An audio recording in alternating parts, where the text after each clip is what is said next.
Welcome to the Hux Legacy Show with Randy Hux, sharing inspiring stories of success from all walks of life.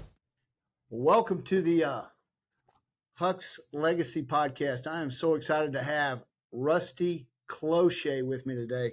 Rusty is if I could say anything about Rusty Cloutier that I know, and I've known long before he knew me, is that Rusty Cloutier is a great man of integrity, a great man of character, who's always stood up for the right things in life, and I think that's why I connect so well with Rusty.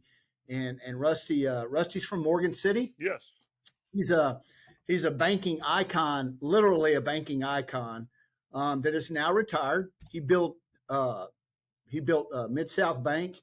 I think you had 62, 63 different branches, something I like think that. we maybe got up to 68 at the high point, but I don't remember because we were opening and closing them there at the end, and I turned more and more of that over to other people at the end when I was getting ready to retire. So you know how that is when you're working Sure. out of the time. But yeah, somewhere between 63 and 68 would be a good number. Sure. So, I mean, that's quite a thing. That's quite a thing to build. I think a lot of people would love to have one successful branch, and yet you were able to do that. And I just think that the thing about our show is really that it is about the legacy and leaving a positive legacy for people and the community and the people around us that we get to cross paths with. And I'm willing to bet you, even though I haven't talked to some of the great congressmen and some of the not so great congressmen that you've met with and dealt with, I'm pretty sure that they know right where Rusty Cloutier stands on issues, and they may love you and they may not love you, and that's I think you and I kind of share that. It's kind of the old uh, Toby Keith song. Hate me if you want to, love me if you can, but I'm always going to tell you how I feel and why I feel the way I feel, and I'm just going to be a straight shooter. I love that about you, man. I love the fact that you've taken the time to do this and are going to share a little bit of your life story, whatever you're comfortable with sharing. And then I'd like for you to talk a little bit about the banking industry and so forth. So why don't we just start with your history? And I'll ask you, like, you're from Morgan City. Kind of tell me about your mom and your dad and your upbringing and what that was like, and kind of what legacy they left for you, and what you liked about it, what didn't you like about it, because we all had that about our parents. And then what did you keep and what did you throw away, what did you make better? Well, what's really interesting is that my grandmother's father, my great great grandfather, was a pirate with Lafitte, and my grandmother was born in Barataria. Okay, so she grew up in Barataria. That was my grandmother. Uh, they moved to Berwick, Louisiana, which is right across the river from Morgan City, and that's where my daddy was born. And they lived there for a while, and then they moved to Morgan City. Morgan City at the time was a lumber town, but my daddy went through the oil business, which really got cranked up in 1948 in Morgan City with the first well offshore. And so my daddy was involved in the boat business, and my mother was a librarian, and they were very limited means. But the one thing my father taught me very quickly was a work ethic. I had to laugh the other day. Somebody sent me something and said, "You have a lot of grandkids, Rusty. What did you what did what did your parents do when you told them you were bored?" I said, "I never would have told my parents I was bored. I'd had more work than I knew what to do with." But I started working when I was 13. I think my father taught me a very strong work ethic. I started working in 1959 for the Morgan City Recreation Department. I was keeping score. My math skills were always very, very good. And they were paying me two and a quarter per game, which amounted to $4.50 a night. And I got an extra $5 if we had to rake the field and get the water off of it. So some nights I'd make $9, and $9 in 1959 was a lot of money. I'm telling you, because you Yeah. could go buy the best meal in Morgan City for $2. And so, Mhm. I worked there, and then I went to work at a dry goods store called Dave Cohen's, and then I went to Nicholls State University. Not that I thought it was the best school in the world, but that's what my parents could afford. You got to remember, very limited means. We grew up very limited. I wouldn't say poor, but limited. Uh, Sure. we learned how to eat very, very concise foods. we would only go eat out at restaurants twice a year. That was for Easter and my birthday, and that was it. I mean, we didn't go to restaurants or anything. Didn't have McDonald's and all of that. And so I went to Nickel State, spent 4 years there. Really wanted to be a lawyer, but it didn't work out because there was a little thing called the Vietnam War going on. And I graduated from high school in '64, and in '68, they were drafting you automatically. So I could not get a deferment to go to law school. Ended up getting into the Army Reserve. Spent 6 years there. Spent a lot of time at Fort Polk doing financing for them because when I was a freshman in high school, one of my professors came up to me and said, "Would you like to work in a bank this summer?" The Louisiana Bankers Association has got a bank training program, and they'll pay you to go to work at the bank. In the previous year, I'd worked for a company called Cloutier, unloading mud sacks off a barge or onto a barge from rail cars. Now, I was in great shape, Randy. I was beautiful body, but that was killer work. Okay, you wear these Yeah. masks and it's hot and everything. So getting in a bank sounded like a great idea. I put on a coat and tie and I didn't take it off for 50 years. Okay, so I went to work in the banking business and when I graduated and was going to basic and AIT, they told me they'd keep my job. So I just stayed in the banking business. Really loved it. Spent 5 years in Morgan City working there, learning the business. And then I talked him into open a branch in Franklin. We went over there. Me and my wife spent 11 years in Franklin. And then July the 4th, 1984, a group of people from Lafayette called me and asked me if I'd want to start a bank up here called MidSouth. And all they had was a bunch of people trying to raise money. Worst time in the world. This was terrible. Between '84 and '89, every bank in town went bankrupt except us. And the reason we didn't go bankrupt is I didn't know how to make real estate loans because there is no real estate in Morgan City, Louisiana. I mean, it's just, there is no subdivision developments and all of that. It was all off field. And so I came in, we opened the bank, and we opened a little place called The Hut on Pinhook Road. And then we got lucky. We bought two failed banks. One was called Bridge Bank and Trust. The other one was called Commerce and Energy. And it kind of got us down the road. And then a friend of mine called me. He was running a bank in Jeanerette called Sugarland. His name was DJ Tranchina. He was diagnosed with cancer. And the board told him to go sell the bank. So he sold it to me. And that kind of put us on the realm of where we were going. I wanted to go public. Times were not good. Persistency pays off. I was thrown out of the best offices in New York trying to go public, and I talk about that in my book. But I just was persistent with it. And in 1993, I got lucky. There's a lot of detail in my book about how it all worked out by being a Southern gentleman. And we went public. Smallest bank to ever go public. That record will never be broken. And we started off on a new group called Rising Companies of the American Stock Exchange. Only 6 of those survived. The others all failed.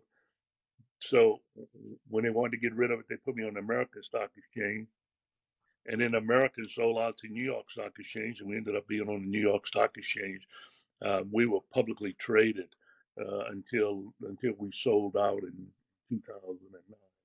I'm sorry, 2019, when we sold the bank to the Whitney, which there was a lot of reasons we did that. I stayed in the banking business. I was president and CEO from basically when we opened the bank, February of 1985, until I turned 70, and just 70 years of age.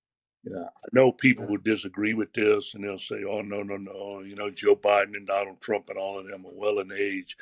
I'm just going to tell you, when you hit your 70s, you start to slow down. I don't care who you are. Okay, you just don't have the same mental stamina, and it was getting to be a big company to run, very difficult. And you know, Randy, money didn't mean everything to me, but I had enough to survive, and also I just wanted to spend a lot more time with my grandchildren. I'm a big believer in Lee Iacocca's famous book when he said, "There's only one thing you leave on earth. That is your heredity of your family. Somebody else will take over your business. Somebody else will buy your house. They will crash your car. everything you think's important will be gone. The only person who'll remember you 10 years from now is your family. And so I really Yes, wanted sir. to spend more time with them. I have 9 grandchildren. I have 3 that live up in Allen, Texas. We go every 5 weeks to spend a week with them up there. They come in for a week uh, to Lafayette in the end of June. And I just really wanted to spend more time with them. I'd spent a lot of my life dedicated to politics and government service, and had every honor I could get, named one of the top 50 graduates in the history of Nicholls State University, served on the Fed, the SEC, Fannie Mae. Not everybody would think that's an honor, but I was involved with all of them. Uh, Flew not on Air Force One, but Air Force Two with the president, which I wrote about in my book, which caused the financial crisis of 2008. And I'd seen it all. So what was left? Nothing really, I thought. And I thought it was time to enjoy life, spend a lot of time with my kids, and enjoy more life with my wife, who had sacrificed great deal of things for my career. And so we just celebrated our 55th wedding anniversary, and she wanted to do some stuff. And also, since I was chairman of ICBA, Independent Community Bankers of America, I travel the entire United States. There's only one state I've been to only once. That's Alaska. Every other one I've been to more than I could imagine. I asked my wife the other day how many times I've been to Hawaii. She told me 12. Uh, you know, uh, like Washington, I'm sure it's 50 times I went to Washington. And so, Yeah. just I enjoyed life, had a great life. And uh, Yeah. I just thought the one thing, and I want to say it now before I forget, the one thing everybody needs to know, and don't get these confused because they're very important. The 3 most important things to have a successful career, no matter what you want to do. You want to be a doctor, a lawyer, a banker, an investment advisor, or whatever. Number one is a very strong work ethic. You got to outwork Mhm. everybody else. If you don't, you know, it's like a professional athlete. You're not outworking them. Everybody turns on the football or baseball games and say, boy, they look good today. They don't know how much work they put in. Okay. Right. Number two is unscrupulous honesty. Okay. Never have anybody question your honesty. Because I used to always say if somebody goes steal a dime from you, they'll steal $10,000. It gets easy. It's like anything else if you don't have honesty. And the third is, and I know I'm upset a lot of my college people, but just have a decent education to learn things. Because what you learn in college ain't gonna last you very long. I mean, as an Yeah. example, right now we have artificial intelligence coming. What this world's gonna look like 2 years from now ain't gonna be the same thing my grandson, who just graduated from college, learned 2 years ago. It's gonna be a new world. But if you got the ability to learn, and I kid my grandkids all the time, when I graduated from college, I was considered a computer expert. I wrote one of the first models for projecting bank income, but we did it on a computer. And in those days, you had to do punch cards and you ran them through the computer. You mention punch Yeah. cards to a kid today, they'd laugh at you. Right. And Yeah. when I try to do something on my computer today, I call my grandkids because I don't know how to operate all this stuff today. Did I have a good education to help me get through it? Yeah. But did the world change? Oh, absolutely, the world changed. I mean, we used to go to movies and we see Dick Tracy with a wristwatch that he was going to talk into, and we thought that was the craziest thing Yeah. Right. until I got one. Okay, so I've been very blessed. 3 kids, 9 grandkids. Looking forward to a great grandson. I don't have one yet, but they're all super. I think they all got strong moral fiber, and I think they all have very strong work ethic, and that's what I try to produce in them. And when people tell me, "Well, I don't like to make my high school kid go work," I'm like, well, why are you sending them to school then? If you're not going to teach them, if Yeah. you're not going to teach them work ethic, everything else is wasted. Okay, because Yeah. you know when I ran the bank, when I used to tell people this, we'd have orientation and we'd bring them in, and like this time of the year, we'd have like 20 kids come join us. They all graduated. I have some from Harvard and Tulane Business School, UL, you, and they come join me. And all their parents were proud to tell me they got an MBA, they were magna cum laude, they were this, they were that. And I would sit down and I'd tell them this, Randy. I'd say, your degree is which got you in the door. The only reason it got you in the door is you proved over 4 to 5 to 6 years, depending on how much your degree was, that you could complete tasks and get them done. So you had some kind of work ethic. But in 2 weeks, that degree ain't going to be worth nothing to you because we're going to judge who produces the most. And those that produce the most is going to get promoted. This is a production business, just like yours is. It's a production business. And the fact is, I used to tell them all the time, if you have a serious illness and you go to the doctor, I don't know anybody in America who ever asked a doctor to see their transcript. Okay? They want to know one thing. How many times have you done this? I had a friend from Morgan City just had a brain tumor, and he came up here to see Dr. Cloutier, one of the great surgeons, and he told me how great he was. And I said, it is. He's unbelievable. But he said, that's what everybody told me. I don't know where Dr. Cormier went to school. I know he went to St. Thomas More. That's where I knew him from. But, very, very positive. But work ethic is extremely important. The most important. Well, I one of the things that sticks out to me that I just I saw in your book. Matter of fact, I'm going to show your book here just for people that watch a podcast. It's Big Bad Banks, and Rusty has plenty of these left, if I remember right. I got a few more. And these are very, very, very. It's a very entertaining book. It is a very. It's not a long book. It's 170, 180 pages. It's really simple to read. Tells some great stories in there about Rusty, his experiences. But the thing that I got out of that the most was just the amount of character, the amount of unscrupulous honesty, as you mentioned, that you tried to convey was needed in our banking industry back in those rough time periods in 84 and in 2008 when we had the financial collapse and so forth. And I think it was Alan Greenspan that you met with and, probably tried to talk a little sense into some of those guys. But now all the things that you said back then 15 years ago, it is amazing how history repeats itself because we're seeing it today.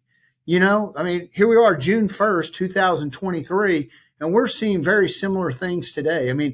What they're doing and what McCarthy and the political cronies are doing up there, they continue to destroy the country. And, when does it stop? That's a question I have for you. Is the train too big to even stop? How does it stop? Because there is no such thing as unscrupulous honesty. It is a big, messy swamp that is just filter, just has tons of people in there they got their hands out. And I know that you saw that when you were up there and you mentioned that you were on Air Force Two. You've traveled the whole country. First, you've been in Wall Street, your first smallest bank to ever go public and ever will be. All those things are just incredible feats because they do allow evidence of the value of persistence, and hard work.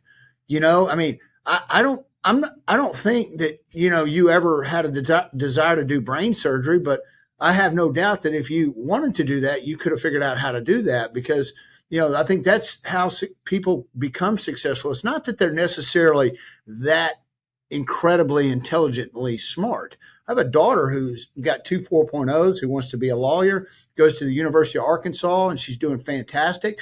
But you know what she did? The first thing she did when she got home from school about a week or two ago, I said, "Where are you going?" "This is day one." She goes, "I'm going to work." I said, "Well, great. When are you coming back?" She goes, "I got to work from 3 until 8, Dad." I said, "Great." Next day, same thing. Next day, same thing. Like you, I also felt compelled to teach my kids that work ethic because you can have all the grades you want and you can make all those 4.0s and you can go to law school. But if you don't know how to go in there and produce and be a productive citizen, a productive employee, and have a great attitude, you're never going to be successful in life. You have to socially learn how to get along with people. You have to know how to behave. You have to know how to take criticism. You have to be able to see great managers, poor managers. And then you, as an employee, are going to leave a legacy yourself. And what is that going to be? When you leave, what are people going to say about you? You know, are they going to miss you? Are they going to say, man, that kid was only 17, 18, 19 years old when she worked here, but man, she did good work for me. I wish I could find an employee like that, you know? So, you know, all the things that you're talking about, I think are now we're seeing like I see, and I'm sure the world sees it, incredible dishonesty, incredible selfishness, incredible people that are just out looking, you know, they're looking to enrich themselves instead of serving their fellow man.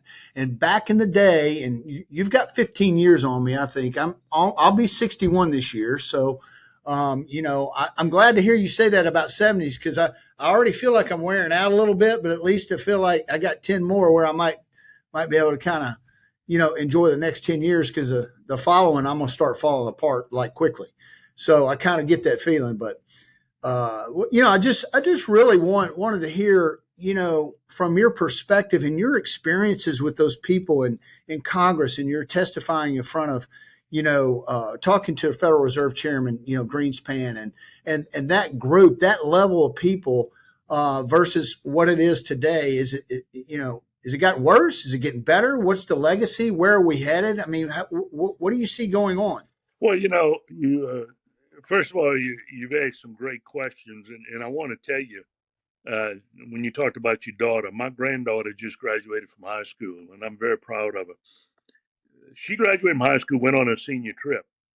She got home Tuesday.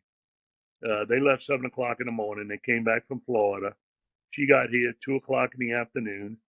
She, through a lot of hard work, is a cheerleader at UL next year. She went to cheerleader practice from 2 to 5, and then she started a job, and she's working from 6 to midnight every night. Okay, all right. Now Yeah. that's dedication. You know how tired you go when you come back from Florida. Let me tell you something Greenspan told me, and it's something to think about.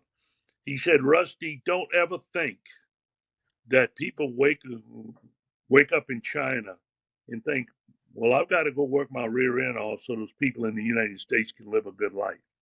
Okay. Yeah. Nobody thinks about that in India and Africa and all of that. And that's what's so funny about climate change.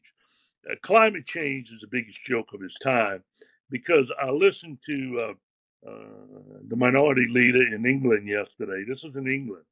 And he said, look, if we did everything we're supposed to do, we'll affect climate change by 2%. Okay. The problem with climate change, not that it's not somewhat real, but it's Africa and South America. And those people can't say, well, I'm going to take an electric stove. Hell, they still cooking with cow pods down there. Okay. Right. Okay. And you're not going to tell them, well, you can't kill that cow and eat because it's not good for the climate. That's about 70% of the climate. So, you know, you look at that and you think about it and you go, this is ridiculous. Now, I will tell you this. I'm a big believer in history. And I would love to live to the year 2060. And I've told every one of my grandkids, I want you to think about me in 2060. Because you go look this up. 1760 is when they had the beginning of the American Revolution. 1860, they had the Civil War. Mhm. 1960, I lived through that. Some of the most turbulent times in the world. They killed the president, they killed Martin Luther King, riots in the streets, the Watts riots. I mean, it was the most turbulent times in the world. So I'd like to see what 2060 is going to bring. Now I just watched this series, Franklin Delano Roosevelt. And I'll tell you, my mother, who lived 102, told me point blank what happened with the Great Depression. It just happened. Okay, it didn't. There wasn't a whole lot of warning signs, and They wasn't on the radio saying, they didn't have TV back then, but they wasn't on the radio saying, hey, it's coming in the newspaper. But if you look back at history, in the 1620s, they had the big European meltdown. 1720, they had the Boxer Rebellion, which caused a big problem in America. It went south. 1820 is when the Bank of the United States, remember Hamilton went bankrupt and everything went down. I don't even have to tell you about the 1920s, the Great Depression. So, I think we back in 2020, and I don't mean to be depressing, but people have no respect for money. They just don't have any respect. I mean, look, I'm not saying good deal, bad deal. I don't want to get into that discussion because there's all kind of things in that deal, and some good and some bad. But let's get to this. That deal is guaranteed that the federal debt in 2030 will be between $51 and $54 trillion. Nobody disagrees with that number. Okay. Now, the problem is some crazy professors have said debt don't matter anymore. Well, I'm not a believer in that. I believe debt matters. And I used to tell people, get out of debt if you get close, as you get older. If you in 20s, a good friend of mine told me, I got a grandson who's 23 moving to Allen, Texas. He can take on debt because he got a long way to plow, okay? A 25-year debt, he'll be 48. He'll have it paid off. He's got a lot of room, okay? I can't make a 25-year plan. It won't work, okay? Right. I'd be nervous about a 10-year plan, okay? So, we don't know what it means. Now, let me tell you this. This is something for your people to think about. If we balance the budget, now remember, we're running a deficit of $4.2 billion per day. We're adding to the debt $4.2 billion a day. Okay? But let's say we balanced it and we started paying off $1 trillion a year in debt, and we balanced it, and now we're going to pay off debt. Okay? It would only take 78 years to pay off the debt. That's it, 78 years. Okay? Ain't going to happen. Okay? You can't go get a loan from anywhere with a 78-year payback. And the problem is, everybody thinks, look, right now the state legislature in Louisiana is in session. They're spending every dollar they got. Like, it's just going to keep coming and coming and coming. And I'm telling you, people don't realize that Reagan put us in a bubble that, we were pretty close to done when Reagan came to office. I'll give him credit. Jimmy Carter, who when he dies they're gonna honor him and all of that. Look, we were bankrupt back then. We were done. We're 15% prime rate, going to 21% at times. You could get CDs for 13%, and inflation was unbelievable. Reagan came in, him and Big Paul Volcker busted all of that night. It caused a lot of problems. I don't have to tell you, I have a newspaper here that says oil settles at $15 a barrel, finally. Okay? I kept that just for me to remember. You know what happened here in the 80s and Texas and whatever. So, we're looking at a situation to where everything in the world has been built the last 40 years. I'd like for you to go back, and where were you born and raised, Randy? I was born and raised in Texas City. And actually, I was raised in College Station. My dad was in college when I was born, but I was born in Texas. Okay, Texas City, my dearest friend runs that area called the Doyle family, if ever you go back there. Everything's named Doyle. Chuck Doyle, Chris Doyle, Dave Doyle. We all very good friends. I'll be done. But what I want to tell you, you go back to wherever you were, College Station, Bryan, Texas City, and go look at the houses you thought was so beautiful and so big back there when you were growing up. Go compare that to anything in River Ranch today. Okay. And you go, man, those were shacks. Okay. And so what I'm telling you is we have lived an extremely unbelievable life. Look at all the automobiles on the road. I kid my grandkids that go to St. Thomas More. It's $31 million worth of cars on that parking lot every day. Okay, Yeah. brand new Land Rovers, Porsches, and all of that. I'm just telling you that I think my point is, I think America is living in la la land. When I hear only 75% of the American people have enough savings to keep them for 6 months, and I know you ask this often, Randy. I am asked by people, how much money do I need to retire? And I always tell them that's the easiest question in the world. As soon as you tell me today you're going to die, because that's all I need to know. Right. Okay. If Right. you tell me you're going to die next week, you only need $200. I mean, you don't need much. Okay. You can make it till next week because you ain't even going to have to pay your bills. All right. But that's the point. And I think, credit card debt this week reached the highest level ever from that standpoint. So, it's what it is.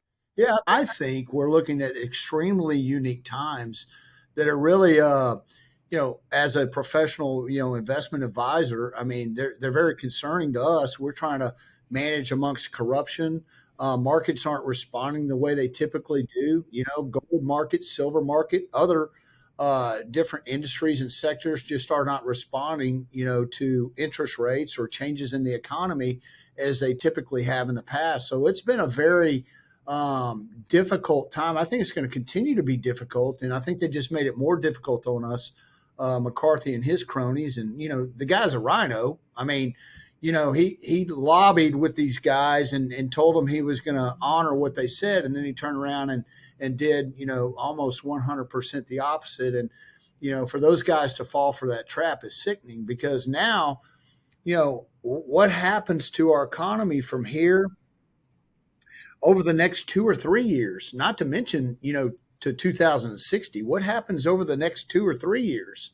It's very concerning to me, what our kids are going to have to face. And I know that our grandkids said that, right?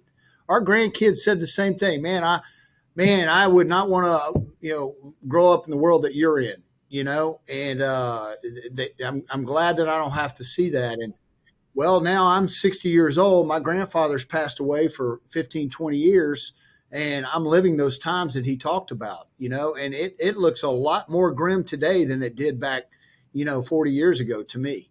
So, exponentially, what does this look like? And, again, these are just things in life, just like you mentioned Lee Iacocca, right? Lee Iacocca said, all these things are going to go away. So ultimately, what's going to last forever is the legacy that you leave, the lessons that you leave for your fellow man, for your community, for your family. So, those are really important. But in the meantime, we got to live, we got to make a living.